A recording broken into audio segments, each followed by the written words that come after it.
Kembali lagi di bagian keempat modul mengenai asset classes, kita akan membahas mengenai commodities. Sebelum video ini dimulai, ya, video ini hanyalah analisa internal untuk membantu teman-teman melakukan analisa mandiri terkait dengan investasi dan juga personal finance. Jadi, hari ini kita akan membahas lebih dalam mengenai commodity atau komoditas yang mana memang ini aset yang relatif volatil, tapi beberapa aset komoditas ini bisa dijadikan suatu store of value dalam jangka panjang. Nah, salah satu komoditis ya yang cukup menarik ya untuk dibahas yaitu adalah emas ya. Jadi emas atau gold atau GLD itu merupakan salah satu aset yang mana udah ada sejak lama dan dijadikan juga ya alternatif untuk store of value.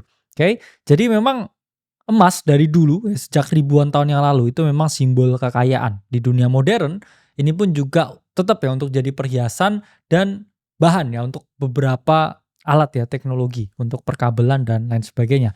Jadi itulah mengapa ya orang melihat ya emas ini sebagai suatu yang ada nilainya ya ada value-nya dan patut ya dihargai lebih mahal.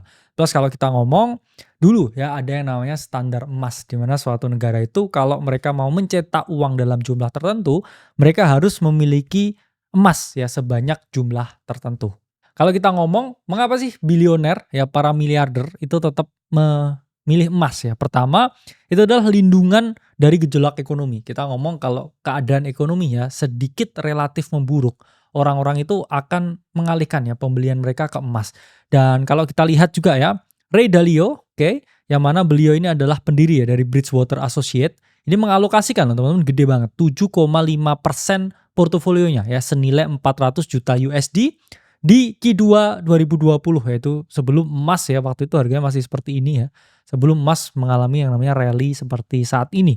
Jadi beliau waktu itu mengungkapkan ya cash is stress dan menumpuk ya uang tunai yang terlalu banyak bisa menggerus yang namanya kekayaan.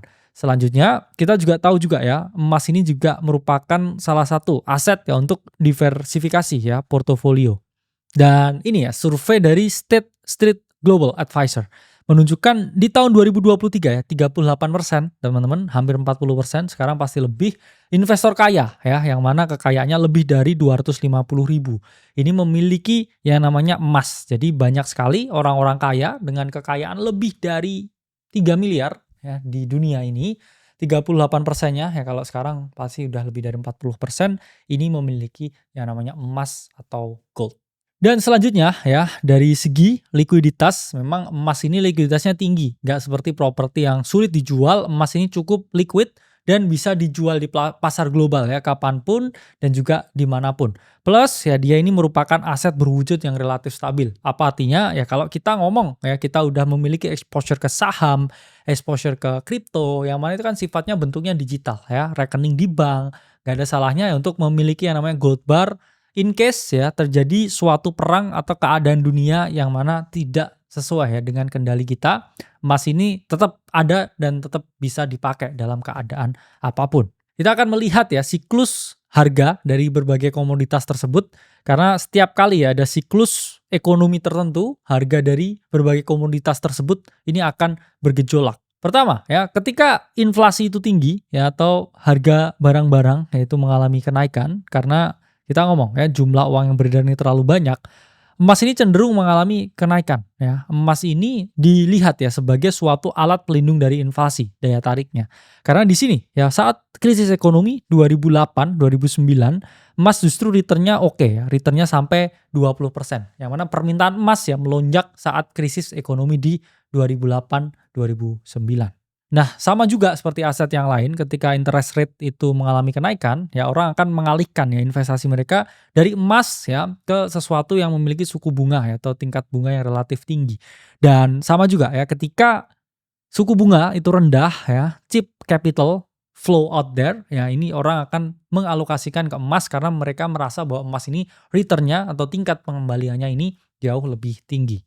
Nah, selanjutnya ketika ada keadaan ya geopolitik yang memanas ya ini contohnya dulu invasi ya Rusia ke Ukraina, emas itu mengalami pelonjakan ya harganya di tahun 2022.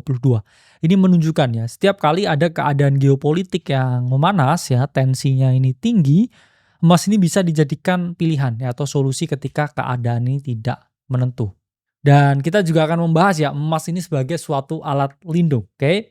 Contohnya tadi udah saya jelaskan di tahun 2008 ya ketika ada krisis finansial yang meletus, emas ini ternyata bisa ya dijadikan suatu solusi dari keadaan yang tidak pasti. Nah, jadi itu pembahasan ya mengenai emas ya sebagai suatu alat investasi dan juga alat lindung nilai yang bisa teman-teman lihat ya sebagai exposure seseorang yang ingin mendiversifikasi risiko yang mereka miliki. Jadi sampai berjumpa di modul selanjutnya.